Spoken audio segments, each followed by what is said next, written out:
Financial markets పై పట్టు సాధించాలనుకునే వాళ్ళు Revanth conduct చేసే వెబినార్ కోసం ఈ నెంబర్ కి కాల్ చేయండి. నమస్తే, వెల్కమ్ టు సుమన్ టీవీ. నేను మీ విష్ణు. ప్రస్తుతం మనతో పాటు సీనియర్ స్టాక్ మార్కెట్ అనలిస్ట్ జీవి సత్యనారాయణ గారు ఉన్నారు. వారితో మాట్లాడదాం. సార్ నమస్తే. సార్ సత్యనారాయణ గారు. నమస్తే. సత్యనారాయణ గారు, ఏంటి బంగారం ధరలు ఆకాశాన్ని అంటిపోతున్నాయి. ఒక్కసారి 24 క్యారెట్లు 10 గ్రాములు చూస్తే 78,000 పైచిలకే ఉంది. 22 క్యారెట్లు 10 గ్రాములు చూస్తే 72,000 రూపాయలు ఉంది. ఏంటి, ఒకవైపేమో యుద్ధ భయాలు, మరోవైపేమో మార్కెట్లలో ఒడిదుడుకులు. అవును. అదేవిధంగా దేశవ్యాప్తంగా కూడా పండగల హడావిడి. రైట్. అతి త్వరలో ధనత్రయోదశి, దీపావళి కూడా రాబోతోంది.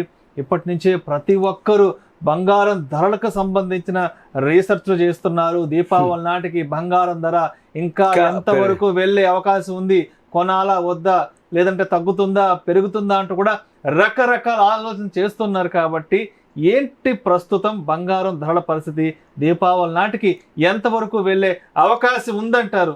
ఓకే, ఇప్పుడు ప్రజెంట్ చాలా మందికి ఇది క్వశ్చన్ మార్కే. ఎందుకు అంటే మార్కెట్ ఆల్ టైమ్ హైక్ పోయింది. గోల్డ్ జనరల్గా మార్కెట్లో ఆల్ టైమ్ హైక్ పోయినప్పుడు గోల్డ్ హైక్ పోదు, పడాలన్నమాట.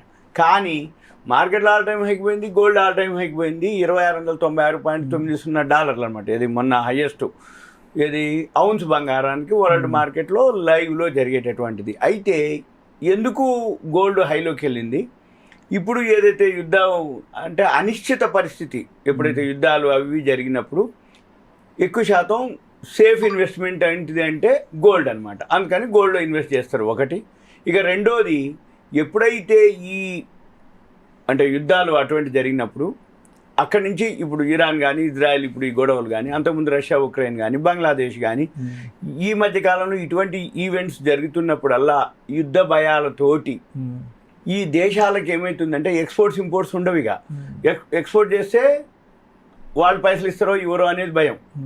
ఇంపోర్ట్ చేసుకోవడానికి వాళ్ళు ఎక్స్పోర్ట్ చేయరు వీళ్ళకి. అక్కడ ఏమవుతుందంటే వీళ్ళకి పైసలు కావాలి. ఆ పైసలకి ఏంటిది అంటే బంగారం నిల్వలు. బంగారం నిల్వలు ఏ దేశంలో ఎక్కువ ఉంది అంటే ఆ దేశం నిల్వలు, అంటే ఆర్థికంగా ఏదైనా అవసరం పడితే బంగారం ఇచ్చేసి వాళ్ళకి కావాల్సిన ఫుడ్ కానీ, ఏదైతే ఎఫ్ఎంసీజీ సంబంధించిన అవన్నీ వాళ్ళు తెచ్చేసుకుంటారు. అయితే ఇక్కడ ఏం జరుగుద్ది అంటే ఎప్పుడైతే ఇటువంటివి జరుగుతున్నాయో దేశాలే బంగారం కొని నిల్వలు పెట్టుకుంటున్నాయి. ఈ రూపాయలు డాలర్లు పనిచేయవు ఆ టైంలో, అంటే ఇటువంటివి జరిగినప్పుడు. కాబట్టి ఈ బంగారం నిల్వలు పెట్టుకుంటారు, దేశాలు నిల్వలు పెట్టుకుంటున్నాయి. కాబట్టి ఇటువంటివి జరిగినప్పుడు బంగారం ఇంకా ధర పెరుగుతుంది అనమాట. ఇప్పుడు ఎప్పుడైతే అమెరికాలో వడ్డీ రేట్లు తగ్గించడం కూడా ఒక రీజన్.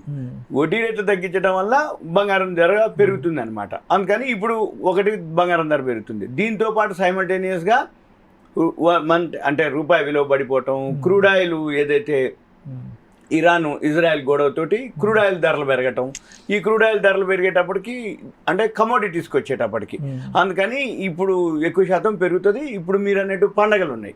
ఇప్పుడు జనరల్గా ఏమవుతుందంటే ఈ పండగలతోటి ఎంతో కొంత ఇప్పుడు అన్నీ, అంటే మొన్న వినాయక చవితి అనుకోండి, దసరా, ఇప్పుడు మనకి దసరా ఉంది, తర్వాత దీపావళి, ఇట్లా ఏవైతే పండగలు కంటిన్యూ ఉన్నాయో. ఇంకొకటి, ఈ మధ్యకాలంలో మనం చూస్తే పేపర్లో కొన్ని లక్షల పెళ్లిళ్ళు ముహూర్తాలు ఉన్నాయి. ఈ లక్షల పెళ్లిళ్ళు ముహూర్తాలు ఉన్నాయంటే ఏం జరుగుద్ది? ఏ రేటు ఉన్నా బంగారం కొనాల్సిందే. అంటే ఆ పెళ్లి కోసం రేటు ఎక్కువ ఉంది తక్కువ ఉంది అని చూడరు. అంటే దీంతో పాటు ఏమైతుంది, బంగారానికి డిమాండ్ పెరుగుతుంది. డిమాండ్ ఎప్పుడైతే పెరుగుతుందో, సప్లై ఎప్పుడైతే తగ్గుతుందో, ధర ఏమైతుందో ఆటోమేటిక్గా పెరగడం మొదలు పెడుతుంది. ఇంకొకటి, ఇక మనం అవసరమైనప్పుడు ఇక బంగారం రేట్లు లెక్కలు వేయరు. అంటే మ్యారేజ్ ఉంది, ఇక తప్పదు కొనాల్సిందే అనేది. అంటే అందరూ కొనేటప్పటికి ఏమవుతుంది, ఆటోమేటిక్గా ధర పెరగడం. ఇవన్నీ కాకుండా వరల్డ్ మార్కెట్లోనే బంగారం ధరలు పెరగడం ఒక రీజన్. అయితే ఈ బంగారం ధరలు పెరగడానికి ఇంకో రీజన్ కూడా ఉంటుంది. ఇప్పుడు ఏవైతే మైన్స్ ఉంటాయి, ఏదైతే ఖనిజాలు, అంటే మనం ఈ గోల్డ్ మైన్స్, బంగారు గనులు, ఈ బంగారు గనుల్లోంచి బయటికి తీయాలి ఏదైతే గోల్డ్ ఉందో, ఈ గోల్డ్ మైన్స్ పైపొరల్లో లేదు ఇప్పుడు, అంటే బాగా లోతులో ఉందన్నమాట. అంటే ఎప్పుడైతే బంగారం బయటికి తీయాలి అంటే ప్రొడక్షన్ కాస్ట్ కూడా ఎక్కువ అవుతుంది. ఈ ప్రొడక్షన్ కాస్ట్ని బట్టి మార్కెట్లో బంగారం ధర కూడా నిర్ణయించడం జరుగుతుంది. ఎందుకంటే ప్రొడక్షన్ కాస్ట్ తక్కువలో ఉంది అనుకోండి, ఉత్పత్తి ఎక్కువైంది. ఉత్పత్తి ఎక్కువైనప్పుడు సప్లై పెరుగుతుంది. సప్లై ఎప్పుడైతే పెరుగుతుందో బంగారం ఏమవుతుందో ఆటోమేటిక్గా ధర తగ్గుద్ది. ఇప్పుడు మార్కెట్లో బంగారం ధర ఎలా ఉంటుందంటే ప్రొడక్షన్ కాస్ట్ కంటే తక్కువ ఉందనుకోండి, అంటే ప్రొడక్షన్ కాస్ట్ తక్కువ ఉండాలి, మార్కెట్లో ఎక్కువ ఉంటుంది జనరల్గా బంగారం.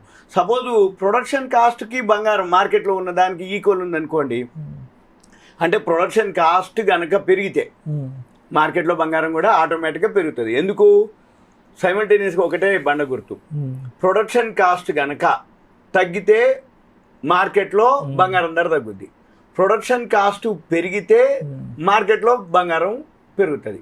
అయితే ఒకవేళ ప్రొడక్షన్ కాస్ట్కి డిఫరెన్స్ కనుక మిస్ మ్యాచ్ అయితే అంటే ఏంటిది? ఈ ఉత్పత్తి చేసేటప్పుడు మార్కెట్లో పడ్డదానికంటే, అంటే ప్రొడక్షన్ కాస్ట్ కంటే మార్కెట్లో కనుక బంగారం తక్కువ ఉందనుకోండి ఉదాహరణకి, ప్రొడక్షన్ ఆపేస్తారు. ఎందుకు? మనం తీసిన దానికంటే బయట తక్కువ దొరుకుతుందని. అప్పుడు ఏమవుతుంది? ఎప్పుడైతే ప్రొడక్షన్ ఆగిపోయింది అనగానే మార్కెట్లో బంగారానికి ఏమవుతుంది? డిమాండ్ పెరుగుతుంది. అప్పుడు ఏమవుతుంది? మళ్ళీ బంగారానికి అంటే ఫిజికల్ మార్కెట్లో ఉన్న ఫిజికల్ గోల్డ్కి ధర పెరుగుతుంది. వెంబటే మళ్ళీ మైన్స్లో ఉత్పత్తి స్టార్ట్ అయింది. ఎప్పుడైతే ఉత్పత్తి స్టార్ట్ అయిందో ఉత్పత్తికి ఎంత ఉంటుందో అదే మాదిరి బంగారం ధరలు కూడా ఉంటాయి. అంటే ఉత్పత్తి కాస్ట్ పెరిగిపోతుంది అన్నట్టు మనకి. దీంతో పాటు మనం లెక్కేయాల్సింది ఏమీ లేదు. రాబోయే రోజుల్లో మీరు అన్నట్టు ఇంకా పెరుగుతుంది. ఎప్పుడైతే ఎప్పటికప్పుడు ఎవరైతే ఎదురు చూస్తూ ఉన్నారో మనం, అంటే మీకు ఉదాహరణకి అంతకుముందు మనం పాత వీడియోలు చేసినాం, అప్పటికిప్పటికీ రేట్లు ఒక్కసారి దాన్ని క్లిక్ చేసి చూస్తే చాలా తేడాలు అనమాట. అంటే మనం ఒకసారి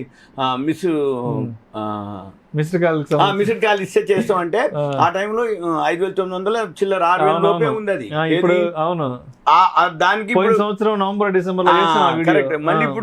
మళ్ళీ మీరు మిస్డ్ కాల్ ఇచ్చి చూడండి ఎంత ధర ఉందో అప్పటికిప్పటికి తేడా తెలుస్తుంది. అంటే ఆ విధంగా బంగారం ధరలు ఇంకా పెరిగే అవకాశాలే ఉన్నాయి, పెరుగుతాయి కూడా. కాకపోతే మనం ఇక ఏ ఈవెంట్ని బట్టి మ్యారేజెస్ కానీ వాళ్ళు ఉంటే తప్పదు అన్నట్టు. కాకపోతే సేవింగ్స్ వాళ్ళు మాత్రం ఆర్నమెంట్స్ కొనుక్కోకుండా గ్రామ్స్ 24 క్యారెట్స్ ఉంటాయి, కాయిన్స్ దొరుకుతున్నాయి ఇప్పుడు బాగా అన్నీ, చాలా వరకు రిలయన్స్ అనుకోండి అన్నీ దొరుకుతున్నాయి 24 క్యారెట్స్ 1 గ్రామ్ ప్యూరిటీవి 999.99 ప్యూరిటీ. అవి మనం చూసుకొని అవి కనుక కొనుక్కుంటే సేవింగ్స్ కింద హెల్ప్ అవుతుంది.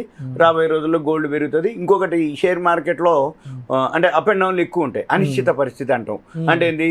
ఇరాన్ ఇజ్రాయెల్ వారన్నా, బంగ్లాదేశ్ ఏదన్నా అన్నా, మన రష్యా ఉక్రెయిన్ వారన్నా, లేకపోతే అమెరికాలో వడ్డీ రేట్లు అన్నా, లేదు ఇంకేదన్నా దేశంలో అంతుచక్కెర వ్యాధి వచ్చినా, ఎలక్షన్స్ అన్నా, ఏదైనా అనగానే ఆ ఈవెంట్ తోటి తక్కువ మార్కెట్లు బాగా ఫాలో అవుతాయి, రెడీగా ఉంటుంది మార్కెట్, రెడీగా ఉంటుంది. ఇప్పుడు ఇరాన్ ఇజ్రాయెల్ అనగానే 1269 పాయింట్లు మొన్న 3వ తారీఖు మన మార్కెట్ పట్టమైంది. మళ్ళీ నిన్న 1800 పాయింట్లు, అంటే గ్యాప్ అప్ తోటి ఓపెన్ 800 మళ్ళీ కిందికి వచ్చింది. అంటే 1800 పాయింట్లు లోకి హైకి డిఫరెన్స్ అనమాట. ఇది శుక్రవారం నాడు మార్కెట్లు 4వ తారీఖు. ఇవన్నీ మనం గమనించాలి. ఈ రాబోయే రోజుల్లో గోల్డ్ సేఫ్, గోల్డ్ తగ్గినప్పుడల్లా కొనుక్కోవచ్చు. మీకు అంతకు డౌట్ ఉందంటే గోల్డ్ ETF అయితే సేఫ్. నెక్స్ట్ వీడియోలో దాని గురించి మాట్లాడదాం. Thank you sir, thank you so much. Suman TV ప్రేక్షకులకు ధన్యవాదాలు. Thank you.